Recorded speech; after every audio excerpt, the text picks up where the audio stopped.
नमस्कार, खबरों की खबर में आपका स्वागत है। मैं हूं संकेत उपाध्याय। बजट सत्र के दूसरे दिन भी वही हाल, वही हुआ जो हमने पहले दिन देखा था, वही चीज जिसकी उम्मीद थी। ये जो सॉरी पर सियासत हो रही है संसद में, उसकी ये कहानी। ये बजट सत्र के दूसरे भाग का दूसरा दिन भी जो दिखा रहा है, क्या आगे के दिन भी वही चीज दिखाएंगे? सदन की कार्रवाई शुरू हुई, लेकिन फिर जमकर हंगामा हुआ। और जैसे कि हमने आपको कल भी बताया था, यह हंगामा सरकार की तरफ से जो बेंचेस पे बैठते हैं वहां से हो रहा है कि राहुल गांधी सॉरी बोलो, विपक्ष में आपने जो विदेश में जो आपने बोला उसके लिए आप सॉरी बोलो। हंगामे के बाद कार्रवाई को स्थगित करना पड़ा, दूसरी बार हुआ। इस बार सदन स्थगित होने से सिर्फ एक बात अलग है जो कल हुआ था और उसमें, और वो यही है कि ये सत्ता पक्ष की तरफ से हो रहा है। पहले विपक्षी दलों पर ये आरोप लगता था, अब सत्ता पक्ष पर लग रहा है। विपक्षी दल रणनीति बनाने में जुटे हुए हैं कि क्या करें जिससे वो सरकार को घेर सकें। 16 दलों की बैठक भी हुई, लेकिन जितने लोग आए उससे ज्यादा जिक्र और चर्चा इस बात की हो रही है कि कितने लोग नहीं आए, क्योंकि तृणमूल कांग्रेस जैसे कई दल हैं जो इस बैठक में शामिल नहीं हुए। उन्होंने ये भी बोला कि ये सब दल जो हैं वो जेपीसी की मांग कर रहे हैं हिंडनबर्ग रिपोर्ट के मामले में। टीएमसी कहती है हमें नहीं लगता जेपीसी की जरूरत है, यानी कि सांसद जांच करें हिंडनबर्ग रिपोर्ट को, ऐसी जरूरत उनको महसूस नहीं होती। वो कहते हैं कि अदालत जो कर रही है वो ठीक है। सुप्रीम कोर्ट आप जानते ही हैं, उसने एक कमेटी बनाई। आज संसद में क्या हुआ और किसने क्या कहा, उस पर जरा ये रिपोर्ट देखिए विस्तार से।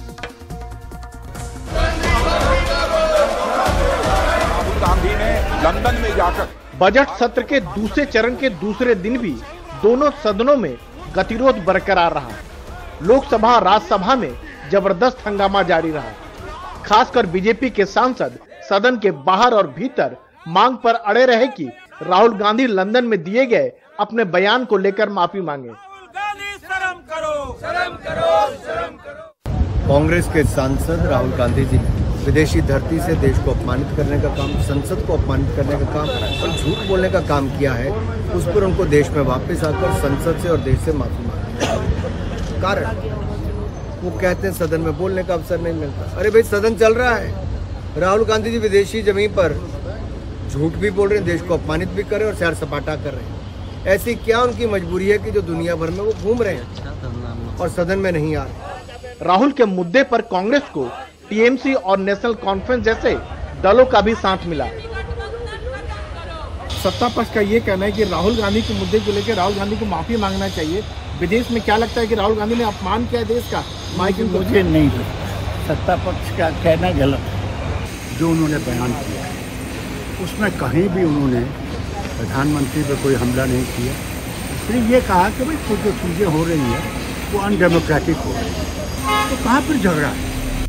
उधर कांग्रेस अध्यक्ष मल्लिकार्जुन खड़गे के दफ्तर में 16 विपक्षी दलों के नेता बैठे और उन्होंने अडानी समूह और हिंडनबर्ग मामले की जांच को लेकर जेपीसी की मांग की।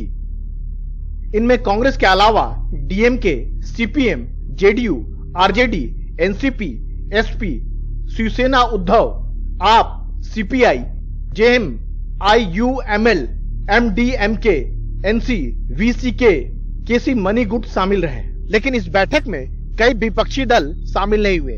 इनमें BRS, TMC, BJD, YSRCP, BSP, Akali Dal और जेडीएस शामिल हैं। हालांकि आम आदमी पार्टी, बीआरएस और टीएमसी ने कांग्रेस से अलग अपने प्रदर्शन किए।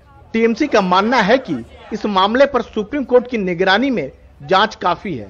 हम लोगों ने बोला था कि जेपीसी नहीं, हम लोग चाहते हैं कि सुप्रीम कोर्ट मॉनिटर इन्वेस्टिगेशन, क्योंकि हम लोगों को ये लगा है कि जेपीसी अगर हुआ भी तो अगर चेयरमैन होगा अपोजिशन में रूलिंग पार्टी का, और उसमें कुछ फायदामंद नहीं होने वाला है। वहीं दिल्ली में जब ये सब हो रहा था तो उससे पहले राजस्थान कांग्रेस के इंचार्ज सुखविंदर सिंह रंधावा को मौका दे दिया। रंधावा इससे पहले कह चुके हैं कि विपक्षी दलों को अपनी लड़ाई खत्म कर एकजुट होकर मोदी को खत्म करने के बारे में सोचना चाहिए। और पुलवामा कैसे हो गया उसकी इंक्वायरी कराओ, आज तक जवानों का पता नहीं चला कैसे शहीद हो गए।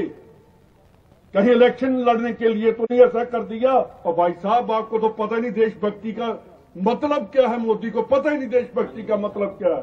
साफ है, सत्ता पक्ष और विपक्ष दोनों एक दूसरे को घेरने में लगे हैं। राहुल की माफी के मुद्दे पर विपक्ष की एकता एक आम संकेत है, लेकिन दूसरे मुद्दे पर बिखराव विपक्षी एकता पर सवाल जरूर खड़े करता है। माननीय सदस्य, मैं आपको फिर कह रहा हूं, सरकार और विपक्ष के बीच टकराव काफी पुराना है। अब सत्ता पक्ष ने इसमें राहुल के बयान पर माफी की मांग को भी जोड़ दिया है। अंदेशा यही है कि कहीं ये पूरा सत्र भी इस विवाद की भेंट न चढ़ जाए। संसद भवन से राजीव रंजन, एनडीटीवी इंडिया। सत्ता पक्ष बिल्कुल सही रास्ते पर है। राहुल गांधी जी के कैम्ब्रिज, लंदन और अमेरिका में दिए गए बयान भारत विरोधी हैं, लोकतंत्र विरोधी है, न्यायपालिका के ऊपर शक है, सीबीआई जैसी संवैधानिक संस्था को कटघरे में खड़ा किया है, मीडिया पर भी शंका व्यक्त की है, चुनाव आयोग के खिलाफ भी प्रतिकूल टिप्पणी की है। ऐसा करके देश की 130 करोड़ जनता का अपमान है। उनका ये कहना है कि उनका माइक बंद कर दिया जाता है, कभी नहीं किया गया। जिस पार्टी को जितना समय दिया जाता है पार्टी के नेता तय करते हैं। स्पीकर के बोलने वाले का पूरा समय तय होने के बाद जब स्पीकर कहते हैं फिर भी 10-12 मिनट हर वक्ता खींच ले जाता है। ऐसा राहुल गांधी इसलिए कर रहे हैं कि नरेंद्र मोदी जी रात दिन मेहनत करके करप्शन पर जीरो टॉलरेंस की नीति अपना करके जो भारत की वैश्विक छवि राजनीति में बना रहे हैं, जो हम इंफ्रास्ट्रक्चर में दुनिया में जा रहे हैं, नंबर 1 इकोनॉमी की तरफ हम आगे बढ़ रहे हैं, 5वें नंबर की आर्थिक स्थिति पे आ चुके हैं, पर कैपिटा इनकम हमारी दुगना हो चुकी है। गुजरात मॉडल जो मोदी जी का था वो भारत मॉडल बन गया है। पेंडेमिक पीरियड में मोदी जी और उनकी सरकार द्वारा किए गए कार्य विश्व ने सराहे हैं। इंटरनेशनल मॉनिटर फंड और WHO ने हमारी तारीफ की है। तो जो मोदी जी के नेतृत्व में भारत विश्व गुरु बनने जा रहा है, सुपर पावर बनने जा रहा है। हम 5 ट्रिलियन US इकोनॉमी को पहुंच चुके हैं, 10 ट्रिलियन US डॉलर इकोनॉमी की तरफ हम अग्रसर हैं और हम एक वैश्विक राजनीति में जो हमारा दबदबा है, G20 की अध्यक्षता मोदी जी कर रहे हैं। तो ये भारत की छवि और मोदी जी की छवि को डेंट करके ऐसा दुष्प्रचार वो कर रहे हैं। पार्लियामेंट्री डेमोक्रेसी में उनका विश्वास नहीं है, वरना कांग्रेस के बड़े नेता होने के बावजूद उनको सदन में रहना चाहिए था। राहुल गांधी दुनिया के किसी कोने में हों, इंटरनेशनल मीडिया होती है, वो टुंड्रा प्रदेश और साइबेरिया में भी रह करके अपने ये जो उनके गैर जिम्मेदारान बयान डेमोक्रेसी को लेकर के, संसदीय कार्रवाई को लेकर, स्पीकर साहब को लेकर के, CBI को लेकर, चुनाव आयोग के लेकर, जुडिशरी को लेकर और मीडिया के खिलाफ जो उन्होंने कहा है वो कहीं से भी माफ़ी मांग सकते हैं। तो ये गतिरोध समाप्त हो जाएगा। जिस दिन पार्लियामेंट कन्वीन हुआ फर्स्ट डे 13 को, मुश्किल से शुरू की फॉर्मेलिटीज कंप्लीट हुई थी और तुरंत लोकसभा में राजनाथ सिंह जी खड़े हो गए, राज्यसभा में पीयूष जी खड़े हो गए और सीधे राहुल गांधी जी के बारे में चर्चा करने लगे, कंडेम करने लगे और उनके ऊपर टिप्पणी करने लगे। अच्छा, किसी को मालूम है, मतलब इसमें कोई रॉकेट साइंस की जरूरत नहीं है। हर व्यक्ति को पता है कि अगर आप पार्लियामेंट में इस तरह की बात करोगे, it will upset the opposition, जिसके लीडर के बारे में आप टिप्पणी कर रहे हो। एंड हुआ भी वही, जैसे उन्होंने बोला इंस्टेंटली पूरा ऑपोजिशन खड़ा हो गया और प्रोटेस्ट करने लगा। तो मुझे ऐसा लगा जैसे दिस वाज ऑर्केस्ट्रेटेड, मतलब रूलिंग पार्टी चाहती ही नहीं है कि पार्लियामेंट चले, रूलिंग पार्टी चाहती नहीं कि डिस्कशन हो। और इन बातों, बताइए राहुल जी ने क्या किया था 10 दिन पहले लंदन में, आपने बैंगलोर में उसके बारे में बोल दिया, पता नहीं कहां जाके आपने और आपके मिनिस्टर्स ने उसके बारे में चर्चा कर ली, बात खत्म हो गई। उन्होंने भी लंदन में बोला था, आपने भी बैंगलोर में बोल दिया। अब आप पार्लियामेंट में आके उस बात को इश्यू बना रहे हो और वो इश्यू बनने लायक चीज नहीं है कि आप उससे पार्लियामेंट का कामकाज रोक दो, आप क्वेश्चन आवर रुकवा दो, आप 0 आवर नहीं होने दो। एक इन सेंस ये this is self invited problem. तो मुझे आई एम 100% श्योर कि जो रूलिंग पार्टी है वो बिल्कुल उनकी दिलचस्पी नहीं है पार्लियामेंट्री प्रोसीडिंग्स में। वो नहीं चाहते कोई डिबेट हो, कोई डिस्कशन हो, कोई क्वेश्चंस पूछे जाए, उनको आंसर देना पड़े। और I think it's a very sad state of affairs. स्पष्टीकरण राहुल जी देंगे, नहीं देंगे, किन शब्दों में देंगे, कब देंगे, ये चीज राहुल जी ही बता सकते हैं, ये मैं नहीं बोल सकता। मगर मेरे ओपिनियन में इसमें कोई स्पष्टीकरण की जरूरत नहीं है। इंडियन कॉन्स्टिट्यूशन से आप अपनी बातों को फ्रीडम के साथ एक्सप्रेस कर सकते हैं। This freedom of expression, freedom of speech under the constitution of India. अब किसी व्यक्ति को लगता है कि इंडियन सिस्टम नहीं चल रहा अच्छे से, और उसने चाहे वो इंडियन सॉइल में बोले या बाहर के सॉइल में बोले, what difference does it make? भाई मेरी ये ओपिनियन है, आप ओपिनियन से एग्री करें या ना करें, इससे ये आपके ऊपर है। बट किसी को, आप हर व्यक्ति को ये थोड़ी बोल सकते हो कि आप वही बातें बोलोगे जो मेरे पक्ष में है, आप वही बातें बोलोगे जो जिसमें मेरी तारीफ है। देखिए, ये सिस्टम डेमोक्रेसी में नहीं हो सकता। अब देखिए, कल संभवतः राहुल गांधी संसद आएंगे।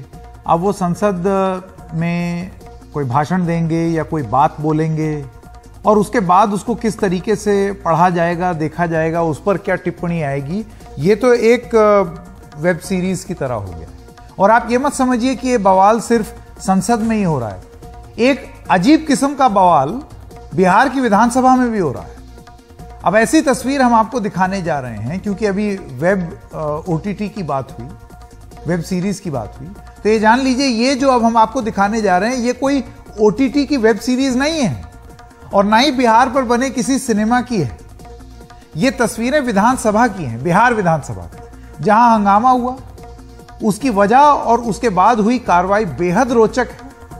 आखिर आज क्या हुआ, इसे समझाने के लिए हम आपको कई क्लिप दिखाने ले जा रहे हैं। आप यूं समझ सकते हैं कि ये एक वेब सीरीज है जिसका नाम है बिहार के माइक टाइसन। माइक पर जोर है, क्योंकि माइक के बारे में बात हो रही है। तो चलिए, आइए शुरू करते हैं। इसको वेब सीरीज की तरह ही देखिए।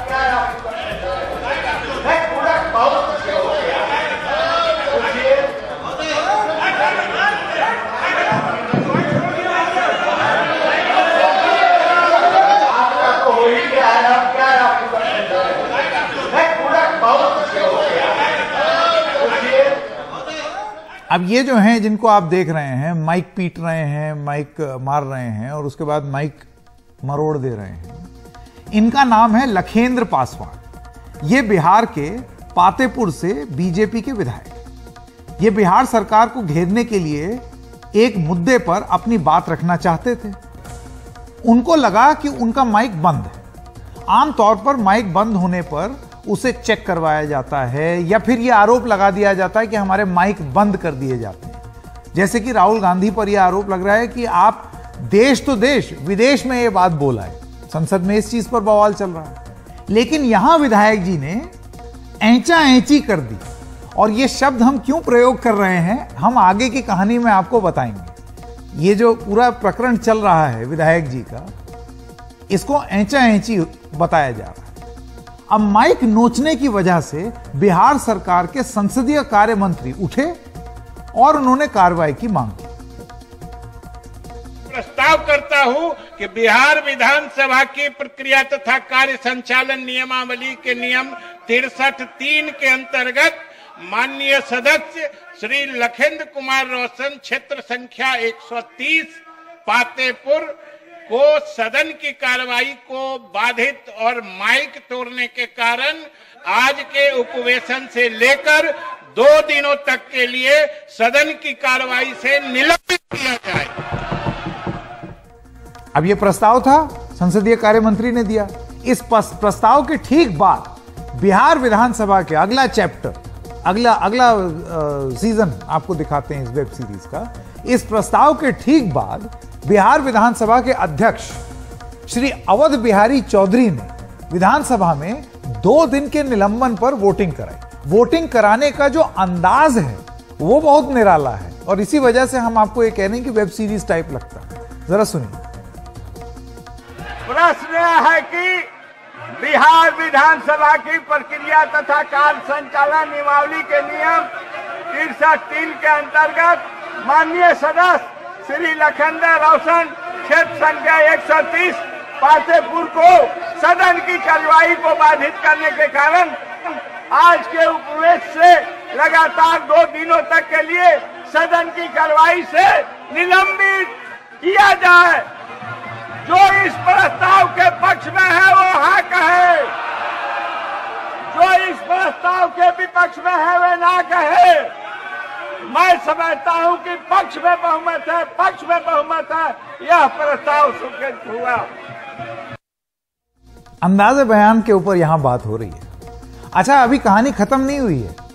नेक्स्ट चैप्टर यानी कि नेक्स्ट एपिसोड देखते हैं। फिर क्या था? आगे के हंगामे की बिसात बिछाई गई। नेता प्रतिपक्ष विजय कुमार सिन्हा, जो पहले विधानसभा अध्यक्ष भी रह चुके हैं, वो खड़े हुए और बड़े अनूठे अंदाज में यह समझाने की कोशिश किया कि माइक ऐंचा नहीं गया है। और ये ऐंचा मैं क्यों बोल रहा हूं, ये जरा अभी आप आगे देखेंगे, इसी क्लिप में संभवतः देख लेंगे। माइक को बहुत प्यार से खोलने की विधि सबको बताई। विजुअल पर आपने देखा, उस पर आपको क्या कहना है महोदय? उस पर क्या कहना? हाँ, वैसा हो रहा है, वैसा हो रहा है महोदय। ये टूटा नहीं है, टूट गया। आपने खोल दिया तो टूट गया। ऐसे ऐसे ऐंच करके माननीय ये टूटा हुआ माइक माननीय उप मुख्यमंत्री, ये तो ढीला है उनका। माननीय उप मुख्यमंत्री, अब आप स्थान ग्रहण कर रहे हैं, चलाइए। तो आपने देखा कि कैसे बड़े प्यार से समझाया जा रहा है। जो नेता विपक्ष हैं वो समझा रहे हैं कि माइक तोड़ा नहीं है, आप निलंबित क्यों कर रहे हैं। वो तो माइक उन्होंने ऐसे ऐसे करके खोल दिया, पूरा खोल करके दिखा रहे हैं। फिर ये भी दिखा रहे हैं, देखो ये तो ऑपरेशनल है, चल रहा है। तो जो अध्यक्ष जी हैं वो कहते हैं कि नहीं, माइक ऐंचा है। ये जो शब्द है ना, ऐंचा ऐंची, ये बड़ा जबरदस्त शब्द है। इसके लिए बताइए निलंबन हो गया। तो अध्यक्ष जी ने विजय सिन्हा जी से प्यार से माइक खोलने की इस विधि को और विधायक जी के माइक खींचने को यह शब्द दे दिया। शब्द क्या था? जैसा कि हमने बताया, ऐंच दिया। और उन्होंने कहा कि माइक के साथ ये आपने क्या किया है। तो अब बारी है नेक्स्ट एपिसोड की। अब उठे उप मुख्यमंत्री तेजस्वी यादव। जब माइक खोलने की विधि समझाई गई थी कि किस तरीके से माइक खोला है, भाई तोड़ा नहीं है, तो उन्होंने अपने आप को रोक नहीं पाए, आरोप भी लगाए और व्यंग भी कसा। आइए सुनते हैं। माइक का एग्जाम्पल दे रहे नेता प्रतिपक्ष, ऐसे खोल दिया गया। ये ऑपरेटर है क्या? ये ऑपरेटर है क्या? और यहाँ कहीं लिखा है कि माइक को ऐसे करे से चालू हो जाए। क्या कर रहे थे भाई? आप क्या कर रहे थे? अरे आप कर क्या रहे थे? और ये हम तो दिखाएंगे नहीं। जो वीडियो आपने दिखा ऐसे ऐसे और फिर लास्ट में ऐसे। हम यही खड़ा थे, हमने माइक को घूमते हुए हमने माइक को लिया, बोले हमके जैसी माइक उठाए बोलने के लिए, यह माइक कवर जो है निकल गया। यह निकला, माननीय अध्यक्ष महोदय, मैंने तोड़ा नहीं। अभी माननीय सदस्य जो है माइक तोड़ने को लेकर के कह रहे थे ऐसे से छुए हैं। ये इतना मैं 4 बार छू दी, लेकिन अभी भी माइक नहीं टूटा। ये वही माइक हुआ है, काहे नहीं टूटा? अभी ऐसे किए तो अरे कीजिए, करके दिखा, छू के दिखा, टूटता है तो बिहार विधानसभा में, बिहार जैसे राज्य, पिछड़े राज्य, गरीब राज्य में सबसे बड़ा मुद्दा यह था कि माइक कैसे तोड़ा गया। तोड़ा गया कि मरोड़ा गया, मरोड़ा गया कि ऐंचा गया, और ऐंचने के लिए, ऐंचा ऐंची के लिए क्या निलंबन हो जाए। और उसके बाद सब लोग अपनी अपनी बात कह रहे हैं। इस सब जो ये प्रोसीडिंग्स होती है ना, हम लोग देखते हैं, बड़े खुश होते हैं, लेकिन आप ये जान लीजिए कि ये सब मजाक, हंसी मजाक जो है वो ठीक है, लोकतंत्र में लोग देखते हैं, बात करते हैं, लेकिन ये सारे नेता अपने आप से पूछें, इसी ऐंचा ऐंची के लिए वहां गए थे कि माइक पर चर्चा करो। क्या ये बिहार का सबसे बड़ा मुद्दा है कि माइक ऐसे नोचा कि घुमाया कि क्या किया? हम देखेंगे अब कल क्या होगा बिहार विधानसभा में। आइए रुक करते हैं हमारी अगली खबर।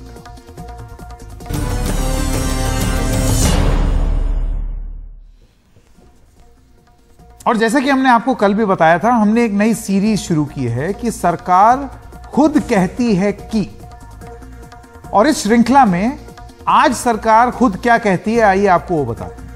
सरकार खुद कहती है कि जेल में क्षमता से ज्यादा कैदी हैं। अब ये इस पर कई रिपोर्ट आ चुकी हैं, लेकिन ताजा हाल क्या है जरा देखिए आंकड़े स्क्रीन पर।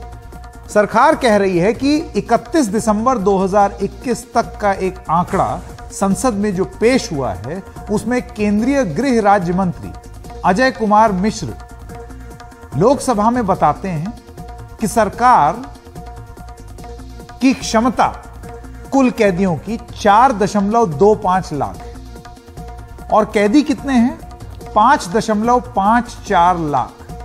इसमें ब्रेकअप भी दिया हुआ है। और यूपी जो है वो एक बड़ा डिफॉल्टर है। उत्तर प्रदेश में 63,751 कैदियों की क्षमता है यूपी के जेलों की। कैदी कितने हैं 1,17,700 से भी ज्यादा। गैप देखिए लगभग डबल।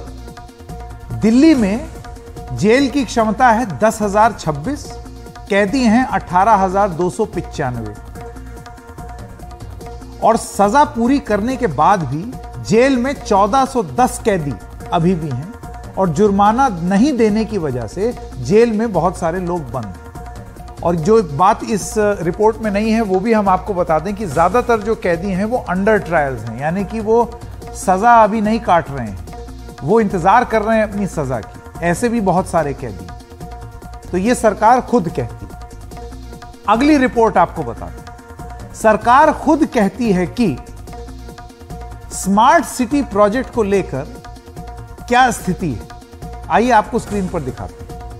2016 में शुरू हुए प्रोजेक्ट, स्मार्ट सिटी के तहत जो प्रोजेक्ट बने हैं उसमें से 46% ही पूरे हो पाए हैं, यानी कि 50% से ज्यादा स्मार्ट सिटी कहे जाने वाले प्रोजेक्ट्स अभी पूरे नहीं हुए हैं, डेडलाइन से पीछे चल रहे हैं। 2018 में शुरू हुए जो प्रोजेक्ट्स हैं वो 44% ही पूरे हुए हैं। 2016 से 2018 के बीच जितने स्मार्ट सिटी प्रोजेक्ट शुरू हुए हैं उन्हें जून 2023 में पूरा होना। ये अब तक पूरे होने कितने होंगे उसको लेकर के ये जानकारी दी गई।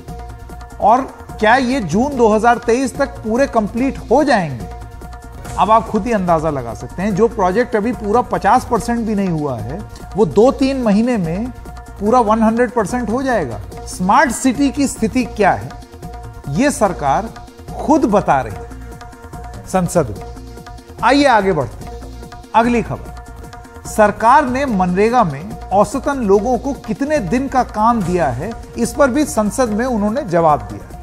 कम से कम 100 दिन का काम मनरेगा के अंतर्गत मिलना चाहिए, लेकिन सरकार खुद कहती है कि, फुल फ्रेम जाते हैं, आपको ये आंकड़े दिखाते हैं। 2017 और 2018 में 100 में से 45 ही दिन काम दिया औसत। 2018-19 में 50 दिन काम दिया औसत।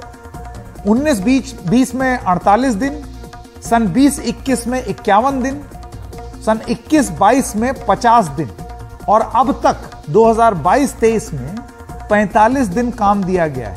देना कितना था 100 दिन, और सरकार खुद कहती है कि उसने आधे से भी कम काम दिया है मनरेगा के तहत।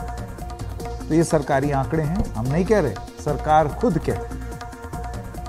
अगली रिपोर्ट, देश क्या 2000 के नोट, देश में ये जो नोट है 2000 के, क्या ये प्रिंट नहीं हो रहे हैं, ये सवाल पूछा गया। इसको लेकर लोगों में काफी बातचीत रही हुई है और काफी बातचीत भी हुई है कि नोट कहां गए, 2000 के नोट उस तरीके से दिखते ही नहीं हैं। इस पर सरकार ने संसद में जानकारी दी। सरकार खुद कहती है कि 2000 रुपए के नोट की प्रिंटिंग 2019-20 के बाद नहीं हुई।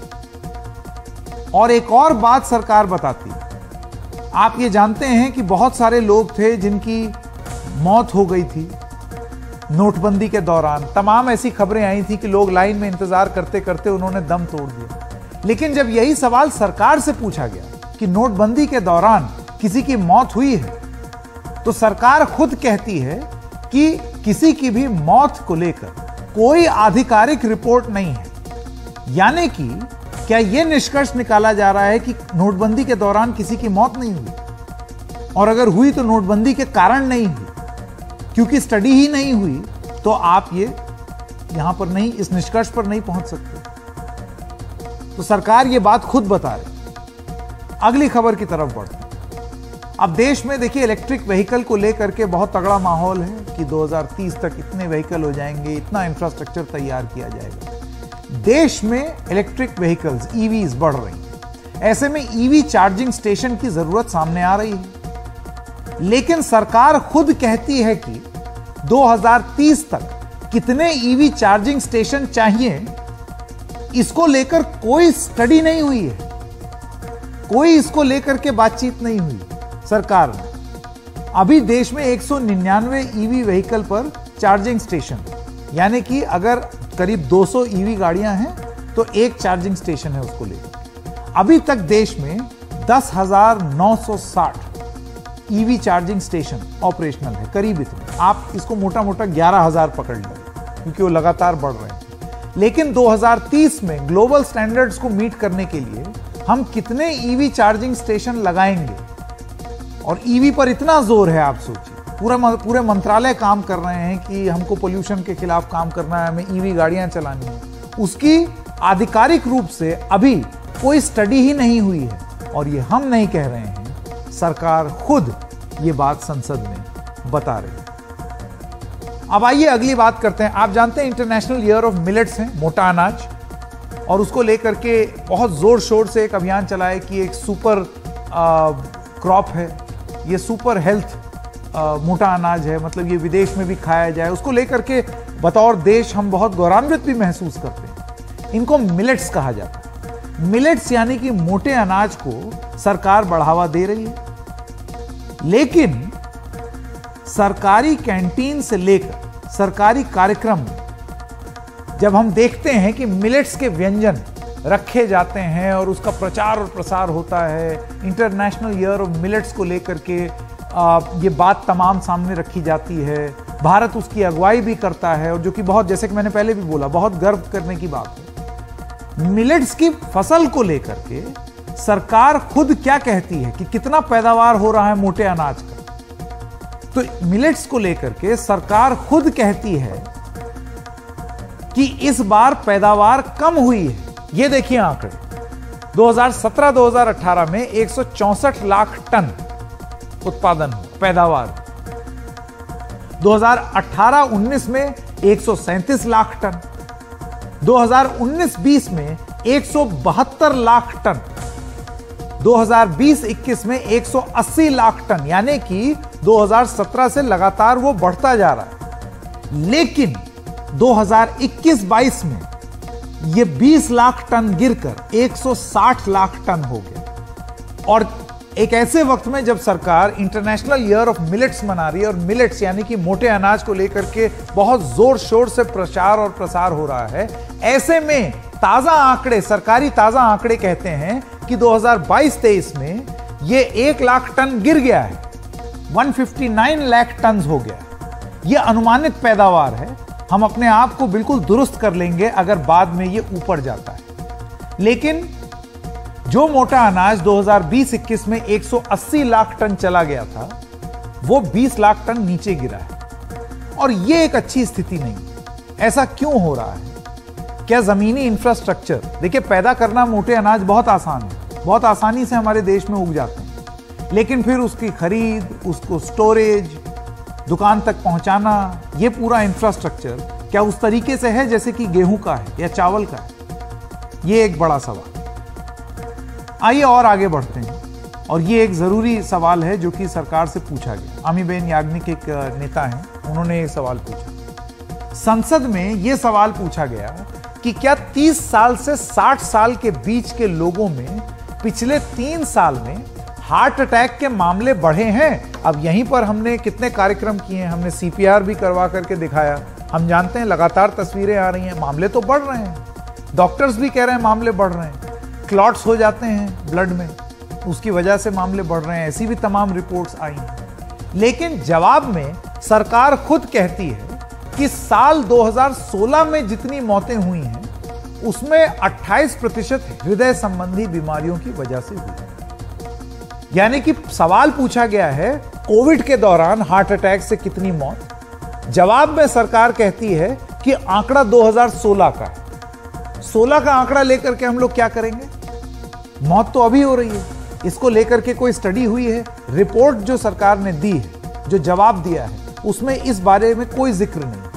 उन्होंने 2016 की एक स्टडी का जिक्र दे दिया है जिसमें वो वजहें बता रहे हैं कि सिगरेट पीने की वजह से, शराब पीने की वजह से, वो सब उन्होंने तमाम ब्रेकअप दिए। लेकिन पिछले 3 साल में हार्ट अटैक से हुई मौतों के बारे में जानकारी सरकार ने इस जवाब में नहीं दी।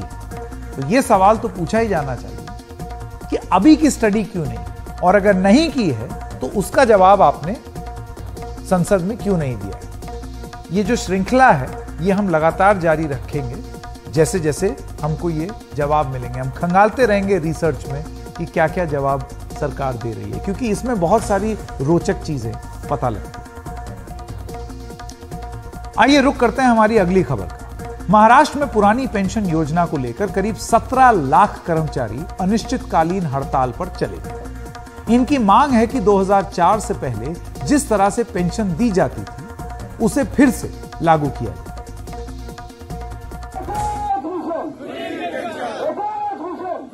मुंबई सहित महाराष्ट्र की अलग अलग जगहों पर करीब 17 लाख सरकारी कर्मचारियों ने पुरानी पेंशन स्कीम को दोबारा लागू करने की मांग को लेकर मंगलवार से अनिश्चितकालीन हड़ताल शुरू कर दी। इन कर्मचारियों का कहना है कि पंजाब, राजस्थान और हिमाचल की तरह महाराष्ट्र को भी इस स्कीम को लागू करना चाहिए। हमारी ये मांग है कि जिस तरह से आमदार, खासदार, पॉलिटिकल पर्सन्स को पेंशन दी जाती है, पूरी पेंशन दी जाती है, उसके बाद उनके फैमिलीज को भी फैमिली पेंशन दी जाती है, उसी तरह से सरकारी कर्मचारी को भी पेंशन मिलनी ही चाहिए। ये उनका हक है। ये उनका हक छीनने की सरकार जो कोशिश कर रही है वो पिछले 17 साल से सिर्फ समिति बिठाएंगे, चर्चा करेंगे, इस हिसाब से हमारी पेंशन रोकी गई है। महाराष्ट्र में साल 2005 से ही ओल्ड पेंशन स्कीम को बंद कर नई पेंशन स्कीम लागू की गई। ओल्ड पेंशन स्कीम के तहत पेंशन की पूरी राशि सरकार देती थी। ये पेंशन रिटायरमेंट के समय कर्मचारी के वेतन पर आधारित होती थी। नई पेंशन योजना के तहत कर्मचारी अपने मूल वेतन का 10% हिस्सा पेंशन के लिए देते हैं। सरकार का मानना है कि पुरानी पेंशन स्कीम का असर सरकार के राजस्व पर पड़ेगा। विपक्ष ने भी इस मुद्दे पर सरकार को घेरने की कोशिश की। काम बंद आंदोलन, इस आंदोलन का परिणाम अत्यावश्यक सेवा पर पड़ा है और महाराष्ट्र के अलग अलग जगहों पर इसका असर पड़ा है। इस आंदोलन को खत्म करने के लिए सरकार को जल्द से जल्द कोई मार्ग निकालना चाहिए। कांग्रेस ने तो राजस्थान में दिया है, हिमाचल प्रदेश में दिया है, हमारे ये छत्तीसगढ़ में दिया है। ऐसा है कि कांग्रेस की भूमिका अलग कुछ होने का कोई सवाल ही नहीं है। जब एक कर्मचारी रिटायर होते हैं उसके बाद उनकी कठिन जो जीवन है उसका कठिन समस्या उनके लिए निर्माण होती है। उस टाइम स्टेट ने हो या सेंट्रल ने हो उनके पीछे खड़ा रहना और उनका जीवन सुसह्य करना ही जिम्मेदारी है ही।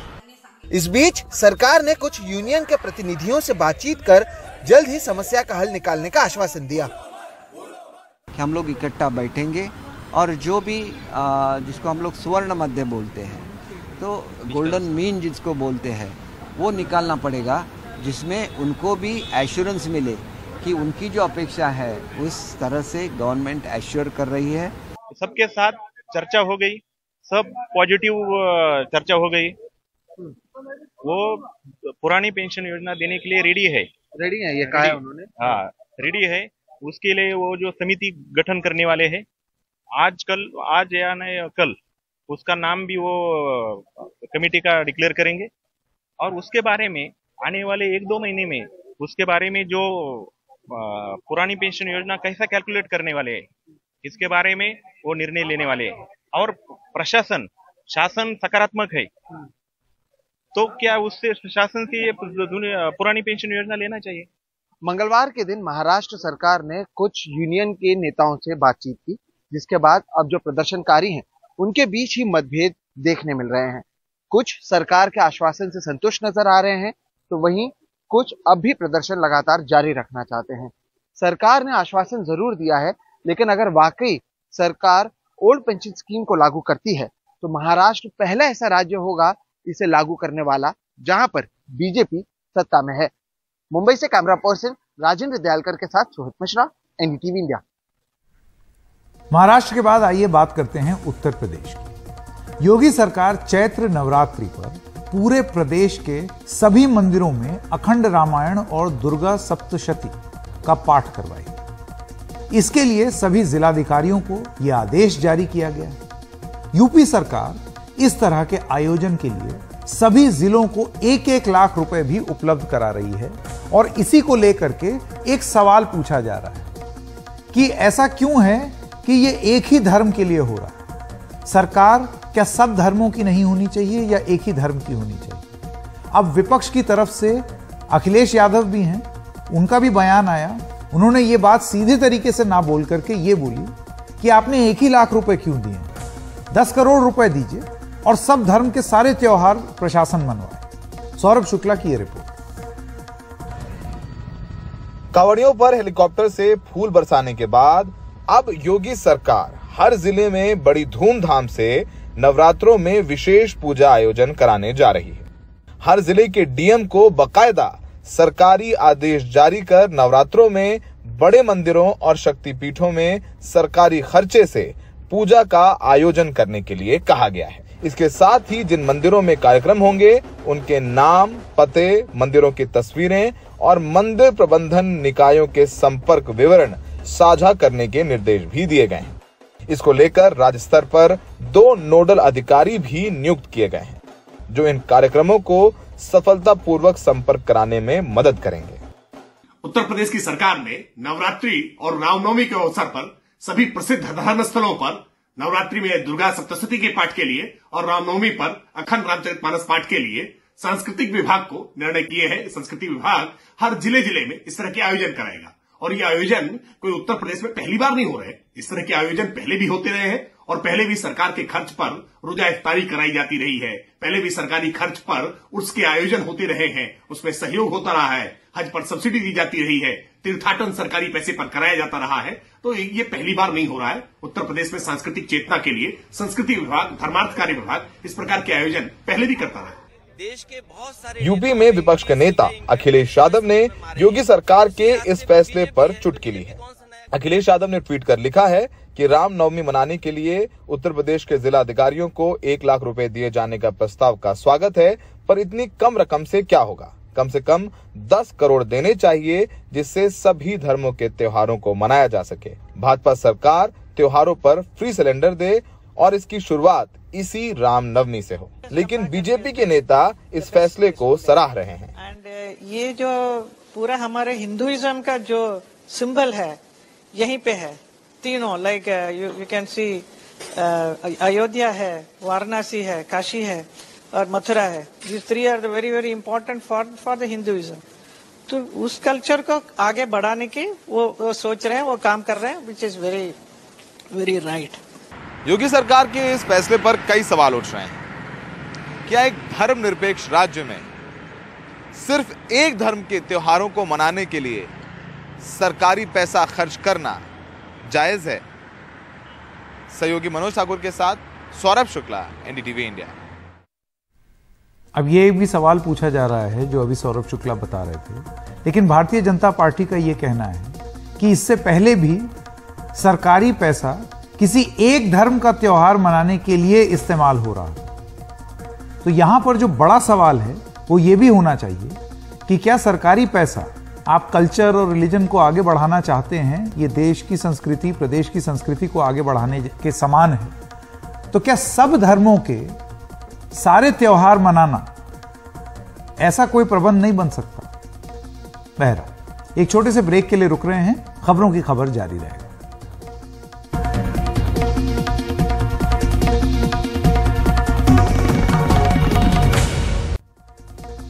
ब्रेक के बाद आपका स्वागत है। अमेरिका में बैठ रहे हैं बैंक। एक हफ्ते में 3 बैंक बैठ गए। सोचिए, signature bank, silicon valley bank और सिल्वर गेट कैपिटल बैंक ये बंद हो चुके हैं। इसका खामियाजा अमेरिका में लोगों को उठाना पड़ रहा है। लेकिन आज दुनिया जुड़ी हुई है। ऐसे में सबसे बड़ा सवाल ये उठता है कि क्या इसका असर भारत पर भी पड़ेगा? President, what do you know right now about why this happened? And can you assure Americans that there won't be a ripple effect? सवाल से बचते अमेरिकी राष्ट्रपति जो बाइडेन। व्हाइट हाउस के यूट्यूब चैनल पर ब्रीफिंग के बाद बाहर आते राष्ट्रपति जो बाइडेन से जब बैंकिंग क्षेत्र में आई तबाही के बारे में पूछा गया तो उनका ये रुख दिखा। वीडियो वायरल हो चुका है, 40 लाख से ज्यादा लोग देख चुके हैं। कमेंट करने के विकल्प रोक दिए गए हैं, लेकिन ट्विटर पर इसकी तीखी प्रतिक्रिया दिखी। सिग्नेचर बैंक तीसरा बैंक है जो एक हफ्ते में ढह गया। न्यूयॉर्क के नियामकों ने इसे बंद कर दिया। सिग्नेचर बैंक के बंदी से पहले शुक्रवार को सिलिकॉन वैली बैंक बंद हुआ और बुधवार को सिल्वर गेट कैपिटल बंद हुआ।